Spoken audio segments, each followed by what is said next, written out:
자, 기도하며 살았습니까? 예, 기도하며 살았습니까? 이게 오늘 한 해를 정리하면서 내 자신을 한번 돌아보자는 거예요.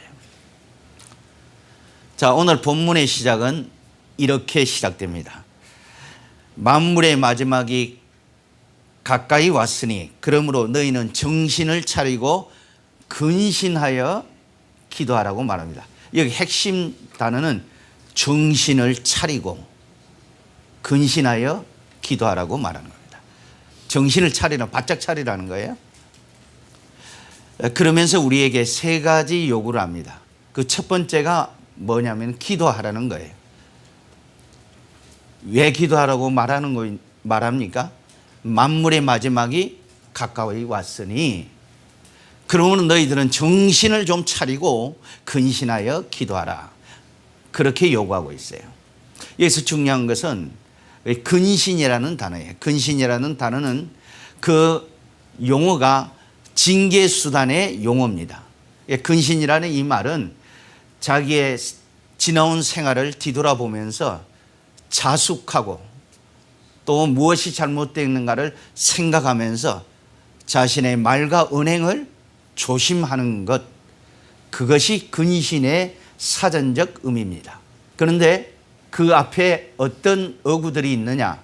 만물의 마지막이 가까이 왔으니 그러므로 너희는 정신을 차려라. 이 말을 이렇게 바꿀 수가 있습니다. 한 해의 마지막이 가까이 왔으니, 한 해의 결산의 달이 가까이 왔으니 그러므로 너희는 정신을 차리고 내가 어떻게 살아왔는지 내 자신을 돌아보고 근신하여 기도하라. 이렇게 말합니다. 자, 그렇다면 우리는 즉각적으로 이런 생각이 들어요. 아니, 또 기도 이야기인가? 또 기도하라는 말씀인가? 너무 진부하다. 왜? 너무 오랫동안 너무나 많이 들었기 때문에. 그래서 우리는 이 말씀 앞에서 집중하여 청종하며 들으려고 하지 않을 수도 있습니다. 만약 그런 분들이 이 자리에 계신다면 제가 그런 분들한테 이렇게 질문을 드리고 싶어요. 성경은 왜, 도대체 왜 기도하라고 말합니까? 왜 그리 기도를 강조하고 있습니까? 그 질문에 명쾌한 대답을 하지 못한 채 그저 기도라는 이 단어의 막연한 의미만을 가지고 있다면 당신은 오늘 이 말씀에 귀를 기울이고 집중하고 청종하며 들어야 될 이유가 바로 거기에 있습니다. 왜냐? 우리가 왜 기도해야 되는지를 모르기 때문에 기도하지 않고 하루하루를 살아가고 있기 때문에 그렇습니다. 따라서 나는 여러분들에게 우리가 왜 기도해야 하는가? 이 질문에 대한 명쾌한 성경적 대답을 성경의 흐름에 비춰서 여러분들에게 그 대답을 제공하고자 합니다. 우리가 성경에서 보면은 기도를 강조할 때 기도 외에 이런 유가 나갈 수 없느니라. 깨어 성령 안에서 깨어 항상 구하라고 말합니다. 쉬지 말고 기도하라고 말합니다. 여러분, 이런 말씀들이 도대체 어떤 의미를 가지고 있습니까? 항상 깨어 구하라. 쉬지 말고 기도하라. 기도 외에 이런 유가 나갈 수 없느니라. 이 말의 핵심은 그만큼 그 공통분모는 기도가 중요하다는 것을 우리에게 전달하고 있는 거예요. 여러분, 상황이 꼬여 있습니까? 그럼 이렇게 적용해 보십시오. 기도 외에 그 상황을 바꿀 수 없느니라. 그렇다면 기도는 얼마나 중요한 겁니까? 따라서 우리는 오늘 구체적으로 우리가 왜 일상에서 날마다 기도하며 살아야 하는가? 그 질문에 대한 답을 여러분들에게 드리겠습니다.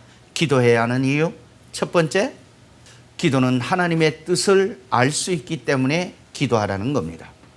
여러분, 이 말을 뒤집어서 말한다면 기도하지 않으면 하나님의 뜻을 알 수가 없다라는 거예요. 따라서 정말 내가 나를 향한 하나님의 뜻, 내가 선택하려는 이 문제에 대한 하나님의 뜻을 알기를 원한다면은 여러분 반드시 기도해야 된다는 말이에요. 왜냐? 우리는 기도를 통해서 하나님의 뜻을 알 수가 있기 때문에 그렇습니다. 여러분들, 우리가 하나님 앞에서 기도할 때 우리는 선택하려는 그 문제에 대한 분명한 하나님의 부르심과 뜻을 알 수가 있어요. 그 근거를 어디에서 찾느냐? 여러분, 겟세마네 동산에서 십자가를 지기 그 전날 밤 주님은 기도합니다. 뭐라고 기도해요? 내 뜻대로 마옵시고 아버지의 뜻대로 되기를 원합니다. 그러면서 기도하고 같은 내용으로 3번씩 기도한 결과 확신했어요. 잠자고 졸고 있는 제자들에게 찾아와서 이제 쉬어라. 이 말은 뭐예요? 이제 십자가를 지는 것이 아버지의 뜻인 것을 내가 같은 내용으로 3번씩 기도하면서 내가 알게 되었다.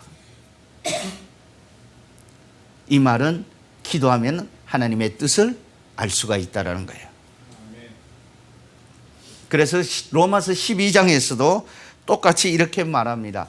12장 2절에서 뭐라고 말합니까? 12장 2절. 그러므로 너희는 이 세대를 본받지 말고 오직 마음을 새롭게 함으로 변화를 받아 하나님의 선하시고 기뻐하시고 온전한 뜻이 무엇인지 분별하도록 하라. 마음을 새롭게 하는 것. 내가 새로운 사람으로 됐다면 이제는 뭐예요? 기도하면서 살아가는 거예요. 기도라는 게 뭡니까? 핵심은 하나님과 교제예요. 그 기도의 대상이신 나의 구세주와 교제의 자리에 들어가는 거단 말이에요.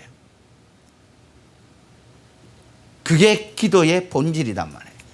우리가 주님 앞에 나아가서 은혜의 보좌 앞에 엎드려서 내가 지금 선택하려는 그 일에 대해서 주님에게 묻습니다.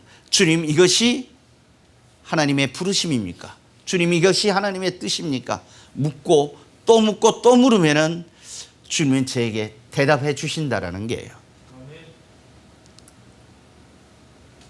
우리가 정상적인 그리스도인이라면 여러분, 우리의 삶에서 가장 소중한 것은 하나님의 뜻을 이루는 것입니다. 하나님의 뜻대로 살아가는 것입니다. 그것이 우리의 가장 큰 소원입니다. 왜냐? 그 이유는 우리가 아무리 오랜 세월을 살았다 할지라도 우리가 하나님의 뜻을 따라 살아온 순종의 세월만큼만 하나님 앞에서 카운트되기 때문에 그런 겁니다. 그래서 우리는 모든 선택 앞에서 하나님의 뜻을 묻는 겁니다. 그것이 다음에 그 훗날 면류관으로 우리 앞에 오기 때문에 그런 겁니다. 그게 보상이에요. 따라서 우리가 정말 하나님 나라에서 큰 자가 되려면은 우리는 기도를 통해서 우리가 선택하려는 그 일에 대해서 하나님의 뜻을 물어가야 되는 겁니다. 그래서 우리 주님도 요한복음에서 이렇게 말합니다. 내가 이 땅에 온 것은 내 뜻을 행하려 온 것이 아니라 내 아버지의 뜻을 행하려 왔다고 말합니다. 우리 예수님까지도 내 뜻대로 이루기 위해서 내가 내 뜻을 행하기 위해서 온 것이 아니라 아버지의 뜻을 이루기 위해서 왔다고 말합니다.